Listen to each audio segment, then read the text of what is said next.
He's been called one of history's greatest explorers, or perhaps he should be called one of history's greatest businessmen. Who can lay claim to the title of history's most successful businessman? How about Christopher Columbus, the celebrated discoverer of the New World? On October 12, 1492, Columbus was the consummate businessman when he hit the jackpot in one of the greatest business ventures of all time. In the 15th century, Spain and Portugal were the Silicon Valleys of their time, and big business was the business of discovery. The system was easy. Map a new trade route, uncover a new gold mine, and find all the cheap labor you would ever need. You find it, the monarchy keeps it, and you get a cut. Christopher Columbus, a young sailor from Genoa, Italy, knew all too well how the game worked. He wanted to travel the world and be a huge success, but not just in terms of riches. Columbus was a commoner, and one of his main objectives was to get a title from the crown. The currency of the realm is not simply money. To achieve his goal, Columbus decided to discover a new route to the riches of the Far East, a route faster and safer than the old way. It would require all his skills as a businessman.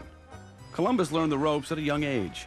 As a teenager voyaging to England, Iceland, and down the coast of Africa, he developed a mastery of the turbulent currents of the Atlantic. Salty sea tales of fantastic lands to the west filled his ears. The great works of geographers and cartographers filled his head, and soon an idea was born. At some point, he has reconstructed the way he sees the entire world as far as length. And he figures that this Western Ocean is not as wide as it should have been, and therefore the Asian coast is just around the corner. Everyone else seems to be moving down the coast, but he thinks he's got a better plan. He's going to go due west as opposed down the coast. Many had considered testing this western passage, but there was simply no guaranteed return of your investment, or for that matter, yourself. While others saw risk, Columbus saw opportunity. A business venture of this magnitude needed cash, and lots of it. You needed the biggest venture capitalist of them all, the monarchy. It's not unusual for modern businessmen to seek government financing for their projects. But in this case, that was really the only way he could do it, because it was almost impossible for him to obtain private financing on the scale he would have needed. In 1485, he solicited the Spanish monarchs, Isabella and Ferdinand. By January 20th, 1486, Columbus had landed a royal meeting. Armed with a solid business plan, he presented his grand vision. He had maps. He quoted the experts. Missing was a video demo tape. Soon, the king and queen were fantasizing about their exclusive and shorter route to the riches of Asia and India. But the king and queen launched what every entrepreneur dreads, a 7-year bureaucratic probe. What Columbus did differently here, however, was that he stuck around. He networked. He befriended the Queen's confessor. He befriended what amounted to the chief financial officer of the court, and was successful enough in getting the court to provide him a stipend so that he could continue to live and develop his ideas over a period of time. Though the royal bureaucrats ultimately rejected his venture, the Queen had been duly impressed and gave Columbus the green light. But there was still the matter of Columbus's fee.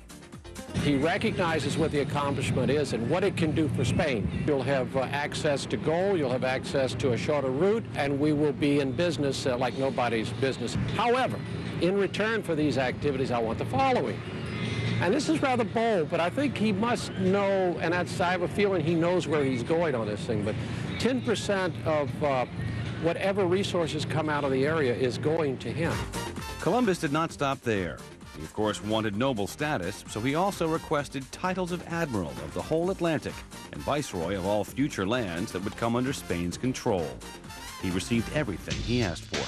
With the deal closed, the satisfied Columbus focused on the nuts and bolts of his operation. He recruited expert sea veterans, who in turn drafted young and eager talent who would work for glory, and cheaply, from the town of Palos de Muguer, Spain, sort of the Harvard and Princeton for sailors. On August 3rd, 1492, this startup officially opened for business. The crew of 90 boarded their 3 ships, the Nina, the Pinta, and the Santa Maria, and set sail west. With excellent weather and good winds, the only problem was maintaining the crew's faith. In ships like that, they would have incredible number of mutinies because of the boredom, the close quarters, the anxieties, the dangers that would happen. A very important quality for a successful leader is to be able to get his men to listen to him. Columbus showed some managerial savvy. He promised a sizable bonus to the first man to sight land, a bonus that he later claimed for himself.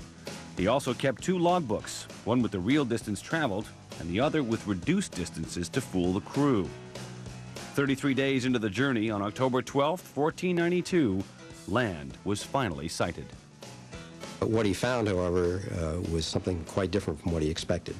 You know, he found people who didn't look like Asians, and so the way he responded was by immediately establishing the land on behalf of Spain, on behalf of the Crown of Spain, and looked for ways to exploit it that he could take back and make some money on.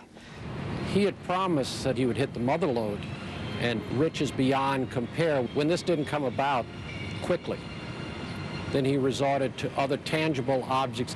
Unfortunately, one of those was to use Indian peoples as slaves. In the end, Columbus may not have discovered the western route to Asia, but he did uncover a new world. No small accomplishment for a man of his time. In essence, as a good businessman, he's sold a plan, he's acquired the resources, he's acquired the personnel, and he successfully pulls off what he intends to do. It is not surprising, then, that business students of today look to his life as a model of truly great entrepreneurial spirit.